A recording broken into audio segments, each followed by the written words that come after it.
Coucou à tous, c'est Letty de la chaîne des Mystiques. Alors aujourd'hui, on se retrouve pour le partage du mercredi et je suis ravie de vous retrouver. J'espère que vous allez tous très très bien. Alors pour ce partage, on va revenir aux anciennes choses puisqu'on va retrouver la question du mercredi aujourd'hui. Donc le retour de la petite boîte. Donc je vais tirer une question de ma boîte du mercredi, mais également une question de la boîte des monstres. Voilà, donc il y aura deux petites questions aujourd'hui en partage du mercredi. Alors, on va commencer par celle-ci. Allez, c'est parti.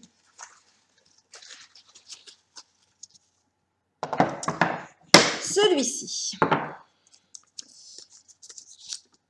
C'est long. Alors, t'arrive-t-il d'acheter des jeux d'occasion à des personnes que tu ne connais pas ou sans savoir à qui ils ont appartenu? Et comment fais-tu pour les utiliser? T'arrive-t-il d'acheter des jeux d'occasion à des personnes que tu ne connais pas ou sans savoir à qui ils ont appartenu?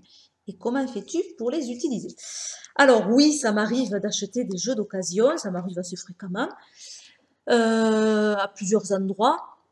Mais je vais aller peut-être chercher les derniers, mes dernières acquisitions d'occasion. Je vais vous les montrer. Je reviens tout de suite. Me revoilà donc avec mes dernières acquisitions de jeux d'occasion, donc sans connaître la personne et sans savoir à qui on l'achète. Ouais, là j'ai trois choses à vous montrer en fait. Donc là en fait c'est dans un magasin de troc qu'il y a chez moi et où on trouve un petit peu de tout. On trouve évidemment des vêtements, on trouve de tout. Et on trouve un petit stand ésotérique puisque la personne qui a cette petite boutique aime ça. Et donc, elle a certains jeux qui lui ont appartenu à elle ou à des connaissances. Et elle a fait un petit stand qui n'est pas très grand. Il doit y avoir une dizaine de jeux à peu près. Et après quelques livres également. Voilà. Donc là, effectivement, je ne connais ni le nom de la personne à qui a appartenu le jeu. Je ne sais pas, je ne sais vraiment rien sur ces jeux. Alors là, je lui ai pris. Alors celui-ci, c'est pas qui me plaît au-delà, et je sais même pas si je vais l'utiliser, mais j'ai bien aimé le dos et j'ai bien aimé l'originalité. Voilà, c'est le tarot hindou de Madame Indira. Voilà, ça, ce sont les dos de cartes, donc j'aime bien les couleurs. Je crois que je l'ai payé 5 €, hein, donc c'est pour ça.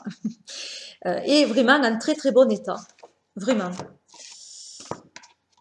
Voilà, un petit livret. Alors, j'ai même pas regardé si le livret était en français, pour vous dire. Oui, c'est en français, donc. Voilà, donc celui-ci, j'ai dû l'acheter il y a 15 jours, tout juste. Voilà, carte de présentation. Donc, ce sont de très, très grandes cartes. J'espère que vous le voyez bien. Voilà, elles sont vraiment assez grandes. J'ai pas... si je prendrai un jeu après de celui-là, on comparera. Voilà, donc ce sont de très grandes cartes. Je ne vais pas toutes vous les montrer, mais voilà, mais je ne l'ai même pas encore utilisé. C'était vraiment, voilà, pour 5 € et pour avoir ce jeu et voir comment je peux l'utiliser. Voilà. Bon, je ne vais pas tout vous montrer, hein, je vous ai montré une dernière. Allez, on va se quitter sur le serpent. Voilà.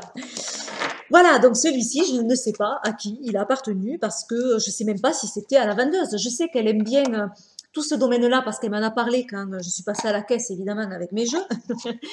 Donc je sais que, voilà, c'est quelque chose qui lui plaît. Mais elle ne m'a pas dit, par exemple, celui-là, c'était le mien, que je remets en vente. Donc en fait, j'ai acheté un jeu sans savoir qui l'avait avant. Celui-ci, pareil, donc elle le vendait aussi dans sa boutique. Ce sont les cartes Intuition Mireille Nathalie Dubois avec les illustrations de Jack Lapointe. J'aime beaucoup ce jeu. Pareil, je l'ai payé, je crois, celui-ci 10 €. Je ne veux pas dire de bêtises, mais il me semble que c'est 10 € que je l'ai payé. Et en fait, en regardant sur Internet, mais comme ça, hein, je regardais, je cherchais, et je me suis aperçue. Pourquoi je regardais? Ah oui, parce que j'en parlais à quelqu'un qui était intéressé, du coup, par l'utilisation de ce jeu. Et en cherchant, d'ailleurs elle se reconnaîtra, en cherchant où c'est qu'elle pouvait se le procurer, je me suis aperçue que ce jeu, en fait, était vendu très cher. Je crois que sur Amazon, il est à 80 euros. Il n'est plus édité, c'est pour ça. Donc, du coup, ben, j'ai fait une bonne affaire, hein. Donc, voilà, ça s'ouvre, hein. Comme ça, je ne vais pas vous montrer tout le jeu, je vous fais juste une petite présentation. Peut-être vous pouvez le trouver, hein, sur eBay. Voilà comment ça se présente. Et il y a un dé, parce qu'il s'utilise avec le dé, et c'est ce qui m'a plu, en fait. J'ai aimé ce jeu qui est très très original, je trouve, du coup.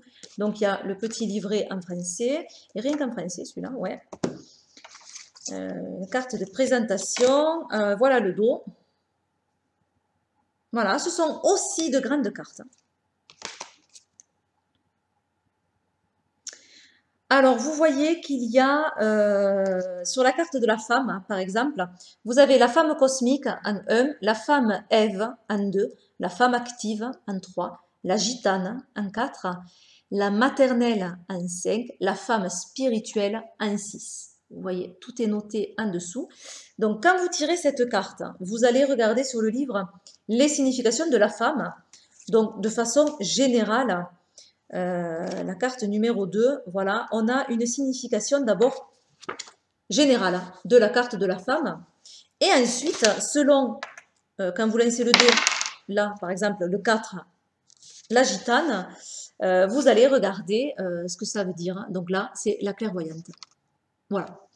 Et vous lisez votre petit message et chaque fois, il y a une visualisation à faire ensuite si vous le souhaitez.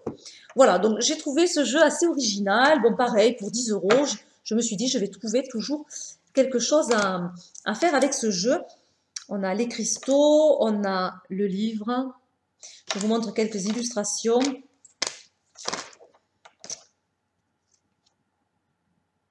Voilà, ça c'est sur les pieds. Il y a le lion, il y a la licorne,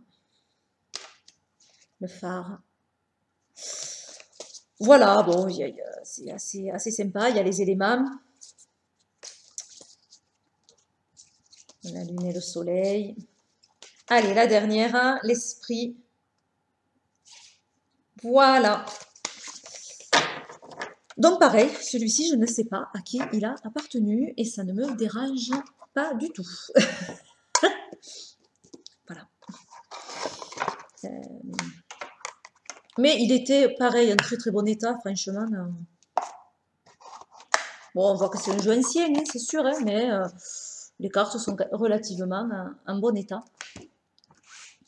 Ensuite, là, c'est pas dans cette boutique. J'ai acheté sur Internet un livre, cette fois, d'occasion. Pareil, je ne sais pas du coup à qui il a appartenu. Et c'est la grande encyclopédie du tarot de Stuart Kaplan. Voilà, ça fait un moment que je voulais ce livre, donc c'est un gros livre, hein, c'est un pavé, qui est pas donné maintenant, enfin qui est pas donné. On arrive encore à le trouver aux alentours de 30 euros. Après, il faut rajouter un peu les frais de port, mais on arrive à le trouver aux alentours de 30 euros. Ça a été le plus bas que j'ai trouvé sur Internet. Sinon, on peut le voir à 80 euros, 50 euros, un petit peu plus cher. Mais 30 euros, je crois que sur Price Minister, je l'avais trouvé à 30 euros. Et sur d'autres sites. Mais là, en fait, je l'ai trouvé à 16 euros. Et il y avait 3 euros de frais de port. Si je ne dis pas de bêtises, hein, non, c'est ça. Donc voilà, 19 euros. Donc avec les frais de port. Bon, là, j'ai dit, je ne vais pas réfléchir sans cette âme. Voilà, donc je me suis laissée tenter. Et moi qui aime l'histoire du tarot, voir les illustrations. Alors, le seul bémol de ce livre, qui est très riche, hein, par contre, qui est vraiment très très riche sur l'histoire du tarot, seul petit bémol, ce sont les illustrations en noir et blanc. Et que des illustrations en couleur, ça aurait été l'apothéose. Voilà, alors il y en a en couleur, mais très peu. Après, il y a beaucoup de tarots qui sont présentés. C'est génial, c'est génial. Voilà, là, on en a quelques-unes en couleur. Voilà, et c'est dommage que tout le livre ne soit pas comme ça, avec des grandes illustrations en couleur. Je trouve ça assez dommage. Voilà, moi je ne vais pas vous montrer tout le livre, mais Mais voilà, c'est un livre assez riche. Donc, la fascinante histoire du tarot, de ses mystérieuses origines à nos jours. Plus de 3200 lames de tarot différentes provenant de 250 jeux. Voilà, donc il y a quand même, il y en a pas mal. Voilà, voilà pour vraiment les jeux d'occasion où je ne sais rien sur les personnes qui le mettent en ligne. Celui-ci, je ne sais rien parce que je l'ai acheté en fait sur France Loisirs, vous allez tout savoir. Hein. France Loisirs qui maintenant font des jeux d'occasion, enfin des livres d'occasion, des jeux aussi d'ailleurs, je crois. Ils proposent ça maintenant et je trouve ça assez sympa du coup parce que ça m'a fait l'achat du mois, du trimestre, n'importe quoi, du trimestre et en même temps, voilà, j'ai fait une affaire pour un livre à 16 euros. Mais donc, j'ai pas le nom de la personne, je passe par France Loisirs hein, qui propose ce livre. Donc, je ne sais pas, j'ai même pas le nom de la personne à qui il a appartenu. Voilà. Voilà, donc voilà mes acquisitions sans rien savoir. Ensuite, il m'arrive d'acheter sur eBay, hein, le site. Alors sur eBay, on a le nom de la personne qui vend hein, en fait le livre ou le jeu. Après bon, c'est pas grand chose. Hein. Donc là, ça m'est arrivé d'en acheter un justement à une personne qui a une chaîne YouTube, Christine et Céleste, elle s'appelle. Et à elle, j'ai acheté le tarot anonyme de Paris que je vous avais montré. Voilà, donc j'étais tombée sur un jeu finalement de cette personne-là que je suis plus ou moins sur YouTube, donc c'était bien. Je dis plus ou moins parce qu'elle fait des vidéos en anglais, donc c'est assez, assez compliqué pour moi. Voilà. Et ensuite, il y a ces pages Facebook. Si j'arrive à dire le nom, ça me trompait parce que j'y clique directement, moi, et c'est vrai que je ne regarde pas forcément le nom. Mais je vous mettrai peut-être le lien des pages. Alors, il y a la petite échoppe ésotérique, il me semble que cette page s'appelle comme ça. Et le second, c'est l'art divinatoire. Il me semble que ça a changé de nom et que maintenant, c'est l'art divinatoire. J'espère que je ne vous dis pas de bêtises. Donc, ce sont deux pages Facebook où ce sont des échanges finalement entre passionnés, entre nous. Donc là, c'est pas pareil, puisque finalement, c'est pas qu'on se connaît tous, mais on a des noms, c'est pas pareil, ça fait un petit peu plus familial, effectivement. Donc là, j'en ai déjà acheté, j'ai déjà fait des échanges avec des personnes. On s'échange en fait des jeux différents. Voilà, donc là, je ne vous ai pas tout montré sur tous les échanges que j'ai fait, parce que là, il y en a un petit peu plus du coup. Voilà, mais par contre, je voulais revenir sur quelque chose. Je vous avais dit, il y a de ça 3 semaines, un mois, je sais plus, que j'avais commandé, j'avais acheté à une personne de ce groupe un jeu et que malheureusement, je ne l'avais pas reçu. Je l'ai acheté fin décembre, je ne sais plus, le 26 décembre, 28 décembre, je ne sais plus exactement, juste après Noël. Et toujours rien reçu, donc bon, là, ça faisait quand même un peu beaucoup. Et puis la personne ne répondait pas forcément aux messages. Enfin, c'était un petit peu compliqué. Et j'étais pas la seule dans ce cas-là, puisqu'on était 4 à être dans le même cas, à attendre des jeux de cette même personne qui n'arrivait pas. Voilà, donc je l'ai eu. Ah, ça y est. Ouh. Non, mais je suis super contente. Voilà, je suis super contente. Parce que j'y avais fait une croix dessus. Honnêtement, je m'étais dit, ben non, ben, je me suis fait avoir, et puis voilà, quoi. Ça arrive. Eh ben non, non, je l'ai reçu. Donc, au bout de 2 mois, ouais, au bout de 2 mois, quand même, il a mis 2 mois pour arriver. Mais il est là, et je suis bien contente, du coup. Donc, voilà, je vous le montre quand même, parce qu'il s'est fait attendre, celui-là. Donc, The Book of Shadows Tarot.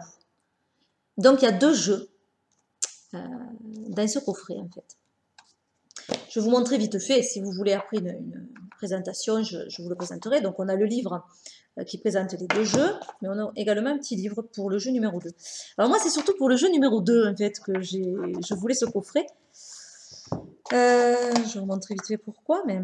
Alors, il y a des languettes, hop, je ne montre pas. Pour sortir les jeux, il y a des petites languettes. Voilà, bien pratique. Donc, le jeu numéro 1, le volume 1, on a des illustrations très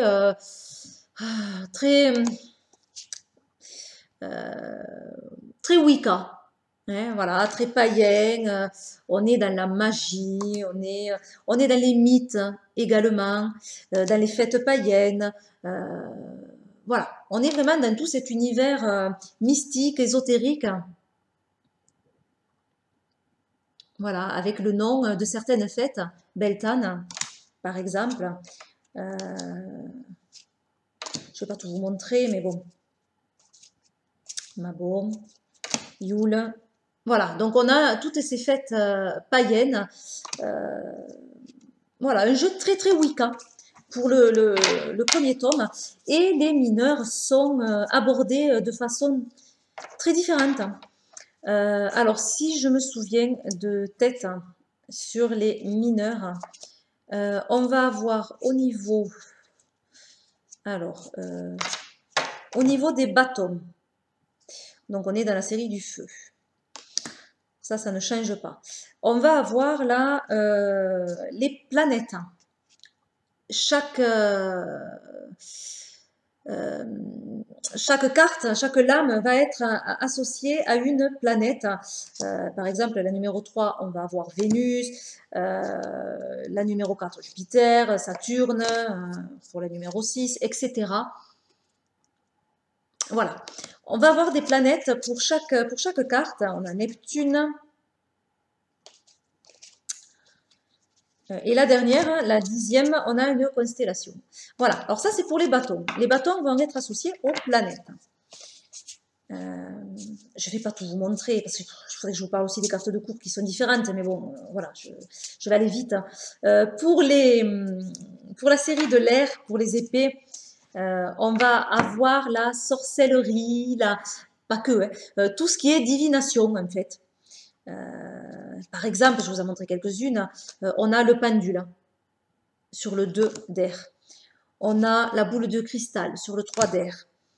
On a les présages sur le 4. On a la chiromancie sur le 5. On a le hiking, je ne vais pas vous montrer peut-être. On a les runes. Et on a enfin le tarot pour le 10. Enfin voilà, il y a toutes les... Alors, je trouve ça sympa. Ça c'est pour l'air. Pour la terre, on va avoir tout ce qui est dans la nature. C'est très nature la terre avec les petits gnomes. Alors par exemple, on a le jardin. On a, je vais vous montrer les cascades. On a les fonds marins. On a les animaux de l'air. Les animaux de la terre. C'est pas ça. Voilà. Et ensuite, non, ça non, c'est les cartes de coups. Pour les coupes, on va rentrer là dans la mythologie. Avec des déesses et des dieux qui viennent de différentes cultures, différentes mythologies. On a l'Égypte avec Math. Voilà, là on a l'hindouisme, etc. Voilà, je ne vais pas tout vous montrer, mais voilà, donc ça change beaucoup par rapport à un tarot rider classique. Et le numéro 2, le volume 2, on a quelque chose de plus terrestre, de plus quotidien. En fait, ça fait penser un peu à la phrase bien connue, tout ce qui est en haut est comme ce qui est en bas. Ben voilà, c'est pareil. Le premier tome, c'est ce qui est en haut, c'est tout ce qui est, comme je disais, hein, mystique, ésotérique, hein, voilà. Et ce qui est en bas, c'est le quotidien, c'est nous, voilà, ce qu'on a fait de tout ça finalement. Voilà, et on a quelque chose de beaucoup plus ancré à la réalité. Alors, je sais pas. Voilà, l'impératrice, on voit une maman avec son fils qui est en train de soigner un petit bobo au genou. Là, c'est une dame qui fait ses comptes. Les amoureux, on voit un couple qui va faire la première acquisition. Le chariot, ben, c'est la famille qui se retrouve en voiture. Voilà, on a quelque chose de très ancré au quotidien. L'ermite, c'est la dame dans son bain. voilà, qui se détend un petit peu. Donc je trouve ça assez sympa, le pendu. Et je pense que c'est assez sympa ce jeu. Alors je ne l'ai pas encore testé, donc je ne peux pas trop vous dire. J'aime bien le diable. Il est assez sympa, je pense, pour les tirages psychologiques. Hein. Voilà, où on est bien ancré du coup au quotidien, où il y a des interactions avec des personnages. Voilà, donc ça, je pense que ça peut être assez sympa en projection, de l'utiliser vraiment en projection, ce jeu. Voilà, mais à voir, j'ai pas essayé, donc je vous dis ça, mais je vous le confirmerai. Voilà, eh bien c'est pas mal déjà, ça fait un petit moment que je papote avec vous. Ah, mais je crois que j'ai pas fini la question. Et puis on n'a pas fait la boîte des monstres. Oh, ça a pu. Je crois qu'il y avait autre chose quand même. Hein. Ah, et comment fais-tu pour les utiliser? Ben, rien de particulier. Voilà, je les utilise. J'ai pas besoin, je ressens pas le besoin de purifier, de faire quelque chose de particulier quand j'achète un jeu qui a appartenu à quelqu'un d'autre. Voilà, je comprends après ceux qui en ont besoin, mais moi, c'est pas une utilité pour moi. Je crois que je l'ai fait qu'une seule fois, mais ça n'avait rien à voir avec le fait de vraiment purifier un jeu parce que, voilà, je sais pas qui l'a touché. C'était plus parce que ce jeu avait une forte odeur de cigarette, mais vraiment très très forte odeur de cigarette. Et quand j'ouvrais la boîte et le jeu, je dis non, alors c'est vrai que j'avais passé à l'encens, les cartes, la boîte, et essayé un peu de l'aérer, j'avais aéré, voilà, j'essayais d'amener une autre odeur sur le jeu, mais c'était vraiment dans ce but-là. Voilà. Tout simplement. Que vous dire d'autre? Rien de plus. La boîte des monstres.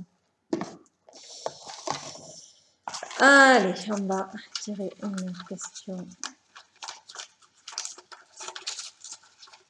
de la boîte des monstres. Donc là, ça va pas être la même chose. Alors, qu'est-ce que tu aimes dans l'hiver? Ils sont coquins. Qu'est-ce que tu aimes dans l'hiver?